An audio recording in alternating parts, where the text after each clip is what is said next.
Are we live? All right, we are live. Good evening, everyone, on this Tuesday night. Welcome to the ARCA Racing Podcast. I'm your host, Colby Evans, aka Startin' Parker here, and we have a loaded review show and a fun preview show for you guys this week.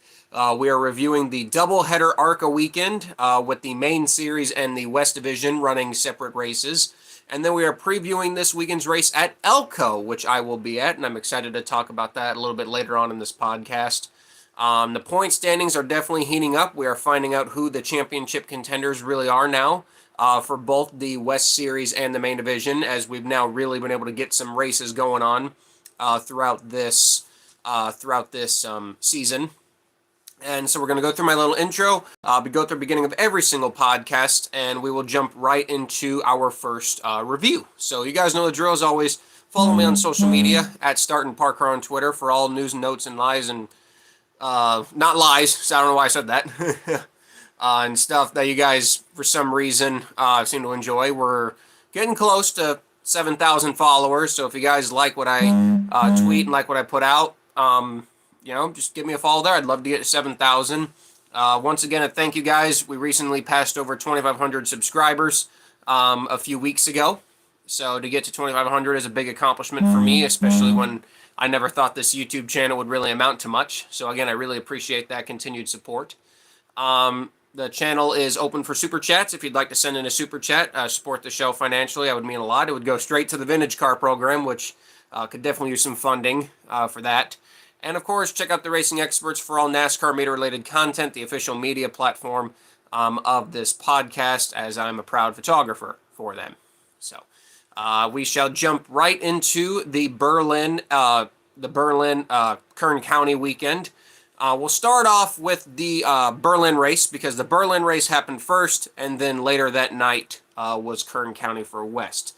So Berlin Raceway, one of the things that we always kind of talked about with Berlin Speedway was car counts. Berlin had really been the subject of some pretty bad car counts, and that's just because sometimes these Midwest races can have some struggles with their car counts. Berlin, I feel like poor Berlin has kind of really gotten the short end of the stick with their car counts. Ever since we came back to Berlin in 2021 after a 3-year hiatus. In 2021, we only had 16. 2022 we had 17. 2023 we had 17. And last year we had a little bit more with 20. So seeing 24 cars, the biggest entry list for a Berlin race since 2016, was very nice. Was very nice to see. Now, I knew we were still going to have a few starting parks, like we always do, but just knowing that we were going to have more full race cars than what we used to have cars show up in general, that's good. It's good for the series. More bodies on track makes the race better. So that right out of the gate was a bonus. We did have some changes in the lineup. Thad Moffitt, as that has been announced, he is not done with Nitro Motorsports, but has rather been reduced down to a part-time role. The number 46 car owner points, I should also preface this, the 46 car owner points for Nitro Motorsports have been transitioned to the number 70. So Nitro Motorsports, it appears, will still run a full-time ARCA entry for the rest of the season, now classified under the number 70, which is understandable because number 70 is the team's primary number. I think they only ran 46 because of the Petty connection. And Thad has pretty much ran 46, everywhere else he's gone. So, but Thad Moffitt will still run some races in the... I would assume the 46 would just come back then, maybe for a race or two. But yeah, Thad Moffitt will be back on a part-time basis, but number 70 will run the rest of the year. Trayton Lapsevich, great to see him. He's a really good driver. I think he came from the Cars Tour, right? I want to make sure I get this right. He came from the Canadian circuit, where he actually won the championship in 2023, and I want to say he's ran some Cars Tour races. I could be wrong on that, but I know he's a Canada Series champion. So, yeah, the guy could clearly drive. That isn't a shocker there. And this was a huge opportunity for him. Huge opportunity for Trayton, drive the number 70. The one thing I did easily notice about the number 70 car was that, now I did get confirmation that this was a Nitro Motorsports car, but the one thing that I thought was kind of funny was that the font that the Nitro team has for the number 70 is actually the Venturini font. So, yeah, the number 70 this weekend actually was the Venturini font, but it was a Nitro Motorsports car. I did get confirmation that from Nick Tucker and some of the people who work on that organization, who work in that organization. We also had the main series debut of Max Reeves, who has been doing very well in the East Circuit. We also had Mason Mitchell. He made another start. We had Becca Monopoly, City Garage team returning. If you see me staring over to the side, I'm looking at my notes, making sure I get all this right. We had Mandy Chick coming back in the number 67 for Maples. Chris Golden was making a return. Dale Shear was making a return. Don Thompson made a return. That's a real throwback. He hasn't been in ARCA in a few years. Trevor Ward as well, and Jeff Smith. Like I said, I knew we were going to have some starting parks, but again, 24-car field, I can't get mad about that. And Willie Mullins as well. Willie will be running, he ran this past weekend and will be running Elko, one of the few times we see him out of the year not at a plate track. So, coming into this race, we did talk about it on last week's show. How would Max Reeves do? Because obviously in the East Series, we know that the East Series is not as competitive as the main division, and obviously the 18 car is without a doubt the best car in that East Series division, but maybe not necessarily in the main division. It's one of the best cars, but I would not call the 18 flat out the best car. So, how would Max Reeves do this weekend, against the, more of the big league teams, the 4 Venturini cars, or the 4, when Venturini used to run 4 cars. I'm still used to them running 4, but now they're down to 3. The 3 Venturini cars, the 1 Nitro car, Pinnacle, the 28 team, Rev Racing as well. So, you throw in those extra, high-profile organizations. Well, how is Max gonna do? Now he does have, God, my verbiage. He did have experience at Berlin, so it's not like Max was coming into this race with no experience. He just hadn't been here in an ARCA car. But Max had driven Berlin before, so, and it looked like it was gonna be another day for the 18 team out of the gate. He was fastest in practice. Isabella Robusto was second, Lawless Allen was third, Trayton Lapsevich was fourth, and Brendan Queen was fifth. Now, I actually had Brendan Queen as the favorite for this race. So to see him probably one of the more uncompetitive short track runs was actually kind of shocking. I really thought Brendan Queen would dominate this race. And, as we'll get into it, it turned out being a different driver that dominated. Of course, everybody made a lap as requirement of ARCA to run at least one practice lap. No real surprises in terms of who was fast and who was slow. At a track like this, you kind of expect people to be up there, who's going to be up front, who's going to be down low. Thought Mason Mitchell would be a little bit better than 8th. Tony Cosentino for fast track racing, especially with a Yates motor, up there in 7th. Nice job for him. Unfortunately, his race would end kind of bad. Like I said, as we check into qualifying here, Trayton Lapsevich hung on to win the pole. So I believe, was that Nitro Motorsports' first pole? I don't remember if that was Nitro's first pole. But yeah, Trayton Lapsevich on the pole, LeVar Scott second, Brendan Queen third. Okay, it was Nitro's first pole. And Max Reeves down in 4th. So that told you right there.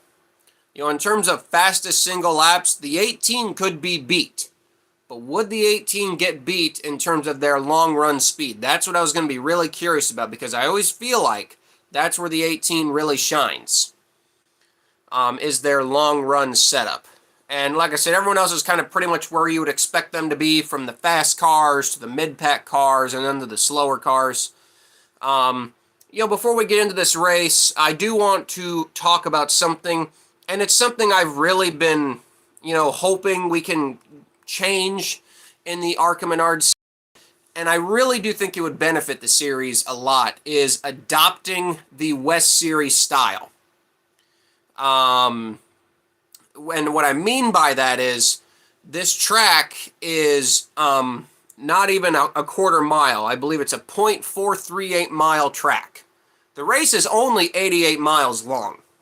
So they can go that entire, I believe they can go that entire distance on one tank of gas, especially with all the potential cautions that'll come along with a race like this. I really think it would be more beneficial for a lot of these young rookies in the field to have no brakes, like what the ARCA Menard Series West does. No caution brakes. Now, I'm not saying that they shouldn't have pit roads set up and teams should have tires ready. They should. But the tire changes should only be allowed by ARCA if they deem a tire change is needed. So I feel like the races would be a lot better. It would really teach tire management, and you would see comers and goers based off of who can manage their tires and who can manage their car the best over a long run. Now, we still saw plenty of cautions in this race, but I still think it would be a lot better for these guys to, the constant heat cycles on these tires. How are they going to manage that? I think it teaches these young drivers so many different things, rather than, having not one but two stage breaks. I mean, you can call them stage breaks because that's kind of what they are. They just don't have points. But I think it would be more beneficial, instead of just giving them stage breaks, to put on, I don't think they're changing 4 every time. I think they're only allotted, 6 or 8 tires. So maybe, 2 right sides on one stop and 4 on the other. I'm not sure if that's exactly how they're doing it. But I hope you guys can understand what I'm trying to say here. I really think it would be a better race and a better learning experience for a lot of these rookies. And I think it would save the bottom teams more money too, since they wouldn't have to spend the big budget on tires as well. They could just start off the race on one set of stickers, and if anything, they'd be on the same level tire playing field as the rest of the field is. So I just wanted to talk about that because I feel like it is one thing that the main series can really help itself with, not having any stage breaks. Because like I said, the race is just under 88 miles long. They're not going to run out of gas. So I really think it would be more beneficial to adopt that style and not have these 2 stage breaks. I really, really do. So I just wanted to talk about that. But nonetheless, we get going. Trayton Lapcevich leads them to green. He got a great jump right out of the gate. Obviously, Berlin, you want to be on the bottom lane on the restarts, because with the access lane, you can pretty much go all the way down to the grass in the turns. The one thing I really love about Berlin, it doesn't have a backstretch wall, which is funny. And then the weird, low arc you get off of turn 4, where you just about clip the inside pit wall. It's a really unique track. I really wish we could get the car counts a little bit even higher than 24, because Berlin is a really, really unique track. And I wish more people would look at that track more. It is a very fun track. But yeah, Trayton Lapcevich, he pulls to kind of a steady lead early, about half a second over LeVar Scott. He's holding his own. Max Reeves gets up to third. We did have, of course, a few starting parks. I'll get them out of the way right now. Jeff Smith pulled off after 2 laps. Trevor Ward, he actually brought out a caution. He was a starting park, but he actually brought out the caution. The word I got was that he was on old tires to start the race on, and then he tried to stop the car to get it to come down to pit road, and I don't think the old tires liked it. So I don't think it was really anything Trevor did wrong. It was just a mixture of old tires. So thankfully he didn't hurt anything, because I think that's one of Andy's. It's one of Andy's plate. I don't know if it is a super speedway car or what, but I wonder if that's one of Andy's intermediate cars, because that car did run at Kansas.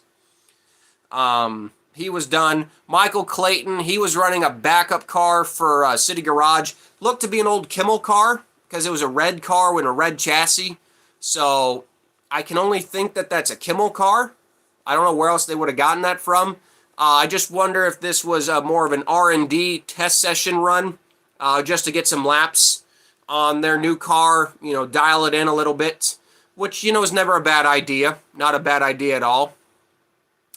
So I believe those were the starting parks. Guys like Dale Shear and Don Thompson, I'm not sure if they were. I know Dale's not a starting park. When Dale shows up, he's there to race. Sometimes he struggles with speed, but I'm not sure if Don Thompson was a starting park. He might have been, but at the same time, he might have been a full race. But those two guys were going pretty slow. I don't know if they were either parked or if they did have legitimate problems, but they were going pretty slow around the track. So I just wanted to address those guys out of the way first. Again, Trayton on the restart gets a big jump. Gets a big jump on LeVar Scott, shoots into the lead. Max Reeves, again, very aggressive, but clean but aggressive, fighting LeVar Scott for second. He would eventually get to second place. And, I thought to myself, okay, Trayton's got the lead now, but is this where the 18, starts to really show its muscle and eventually get the lead? And surprisingly, no. Trayton is able to keep himself out in front of the 18. Do I think the 18 may have had a better car? Probably to an extent, but I think that the 70 had a more experienced driver, and this is what we talked about, the inexperience of the 18. I really think this was a race where the inexperience of the 18 driver came into play, whereas you had the experience of the 70 driver was able to make him hold off the 18 car and essentially cause the 18 to burn his stuff up. Because you could clearly tell the 18 was all over him. The 18 was all over the 70 car. But I think Trayton was running such a comfortable line, it caused the 18 to burn up his stuff.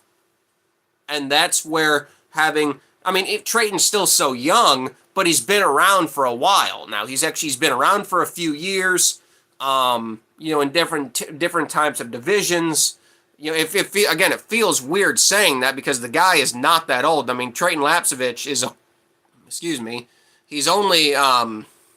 he's only a 21 years old, But the weird part in saying that, he is 6 years older than Max Reeves. Isn't that weird? Oh, God, my phone fell. Sorry, guys, my phone fell. We're good now? Sorry about that. But yeah, he's only 6 years older than Max Reeves, but yet he's 21. That just shows you the youth movement of the ARCA Menard series. Again, I apologize. I kicked the stand where my phone is on here, and my phone fell, so I'm sorry about that, y'all. But yeah, Trayton, he's just kind of been around a little bit longer. He's got more experience behind the wheel, and that is, like I said, that's where he really was able to shine in this battle. It was actually really fun. It was really fun to watch, because you could tell the 18 was all over him, but the 70 knew what to do, and that's fun. That's a lot of fun. So we also had good racing mid-pack. Lawless Allen was able to get to the top 5. Kind of a quiet night for Brendan Queen. We knew he would probably run top 5. He didn't lead any laps, and he really didn't show any signs of competing for the win. It's actually kind of surprising. Like I said, I thought he would be one of the favorites to win this race, and he really did not show any he didn't really show any terms of winning. That's just kind of what I saw. Not that he wasn't uncompetitive. He was. He ran pretty much third, fourth, fifth, kind of the entire race, it felt like. So, he was up there, but, unnecessarily he wasn't, running with the 18 and the 70. He wasn't leading laps. So, it was kind of you could say an off night, but still a good night for the 28 team. Isabella Robusto, Mason Mitchell, LeVar Scott, they were just kind of making up the, 5th to 8th place battle, which was getting pretty good. You kind of had Jason Kitzmiller. He could kind of hang with them, but he was also kind of just running with himself. Matt Kemp, I tell you, the guy's got a lot of experience around Berlin, but, for as little experience as the guy does have in ARCA cars, he's done mostly starting parks, has not done many full races. The guy can wheel a car. I will say this, for a guy who has not done many full races, the full races that he has done, he's done a great job in. And I felt bad for Tony Cosentino, too, because, you know, he was running top 10 at the time as well. He's running around 8th, 9th most of the race with his car. I do believe this actually was the former Tomeo Cosentino racing team that happened a couple years ago. I do believe this was actually one of those old Fords. So, you know, this clearly was a good car. This clearly was a good car that Tony was driving. So we did have a few more cautions. Tim Goulet brought up the caution for a spin. The 86 of Chris Golden brought up the 86 for a spin. It felt kind of bad for Chris. Spun out the car, had trouble getting it going. And in just the way he spun the car, unfortunately oversaturated the overflow tank and the fuel cell. And boy, if you guys saw Alex Club's Facebook today, yeah, it was quite a mess in the 86 fuel bay. Just fuel, I know how that feels. I'm dealing with that with my vintage car right now. But, God, the fuel bay of the 86 was just covered. You know, they got it all cleaned up and they'll be fine. But he was leaking. He was leaking overflow oil and fluid. And